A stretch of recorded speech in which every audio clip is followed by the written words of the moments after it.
So in today's video, we're going to look at the Galaxy Tab A8 versus the Lenovo Tab K10. Now pricing is going to be very similar. They both start at $230. With the Tab K10, you get 3 gigabytes of RAM, 32 gigabytes of storage. You can get a Wi-Fi or LTE version, or you can get 4 gigabytes of RAM with 64 gigabytes of storage. Samsung, you get 3 gigabytes of RAM, 32 gigabytes of storage, or you can get 4 gigabytes of RAM with 64 or 128 gigabyte storage. You can also use a micro SD card for expanded storage. So again, very similar storage options. You get a 10.3-inch 1920 by 1200 resolution on the Lenovo tablet, 10.5-inch 1920 by 1080 resolution on the Galaxy Tab. Both are going to look good for watching movies, playing games, or just browsing online, but you are going to notice when you put these next to each other, Lenovo appears to be slightly brighter, has a little bit better viewing angles. It might be hard to see in this video, but with certain colors, they just look brighter. On the Tab K10, overall dimensions though, they're pretty similar, even though Samsung technically has the larger screen. You don't really notice when they're next to each other. Text on these two tablets look fine for reading, and in my opinion, you can't go wrong with either tablet as far as screen quality goes. But surprisingly, if you want the better screen,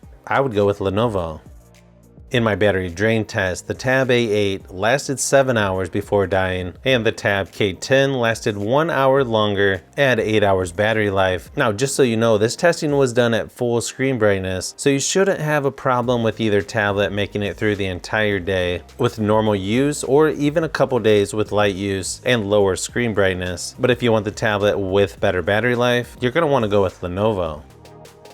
Now, if you like tablets, phones, and other tech, consider hitting that subscribe button. I try to cover as much on the channel as possible, and I'll be posting more videos this year than ever before.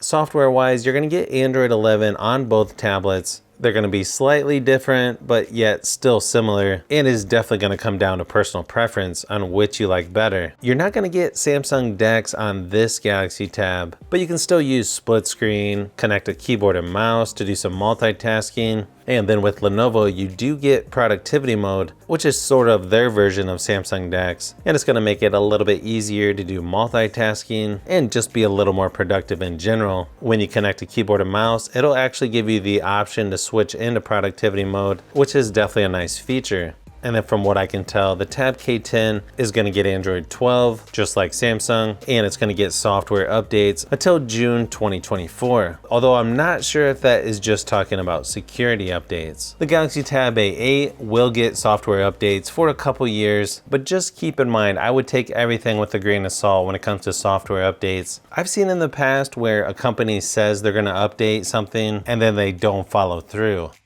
Nice thing is you get speakers on both sides of each of these tablets, and both have Dolby Atmos. They sound really good for budget tablets, but the Galaxy Tab A8 is definitely going to be a little bit louder with its quad speaker setup. Here's a couple samples of each just to give you an idea of what they sound like.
In Geekbench testing, the Tab K10 is quite a bit lower than Samsung on single core scores and lower on multi-core scores as well. And when doing the compute test on the K10, it took a lifetime to finish and ended up failing, which is not a good sign. Now my Tab K10 version, 4 gigabytes of RAM, with the Samsung tablet only having 3 gigabytes of RAM. Lenovo's using a MediaTek Helio P22T processor, which is the same processor as some of their older tablets. Unfortunately, Samsung is using a Unisoc T618 processor, which I believe is the first time they've used this in their tablets. So yeah, if you're wanting a more powerful tablet, you'll want to go with Samsung. Obviously though, it's going to depend on how you use your tablet. As you know, not everyone is going to care about something loading half a second faster. Gaming is surprisingly decent on these two tablets. You get HD graphics and high frame rates on games like PUBG Mobile on the Samsung tablet. Not quite as good on the Tab K10. Asphalt 9 plays nice and smooth on both tablets though. I didn't have any problems or glitches during my testing. Again, the Lenovo tablet looks slightly better and has better viewing angles, but you really only notice that when putting these two tablets next to each other. Sure, the games and graphics might take a little bit longer to load compared to more expensive tablets, but I think most people are going to enjoy playing games on either one.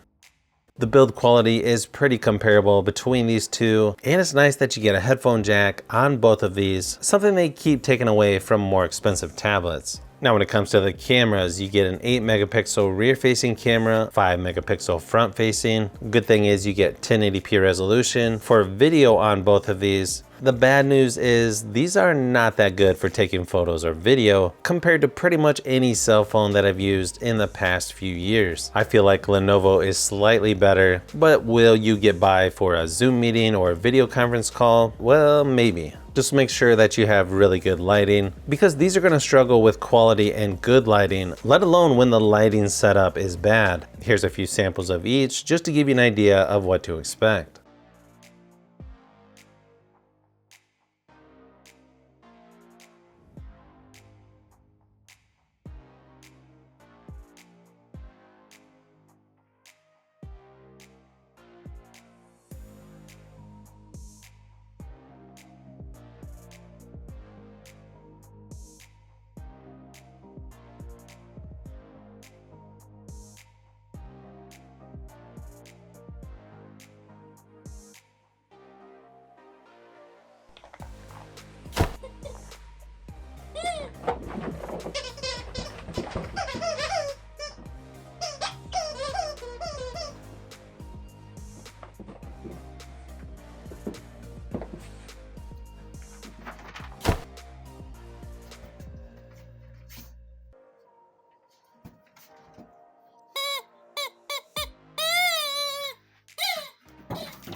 So hopefully this video gave you a little closer look at the Galaxy Tab A8 versus the Lenovo Tab K10. There's some categories where they're really close, others not so close. Then some it just comes down to personal preference. I'm going to be comparing a couple more tablets to the Tab A8 next week, so you'll definitely want to look out for those.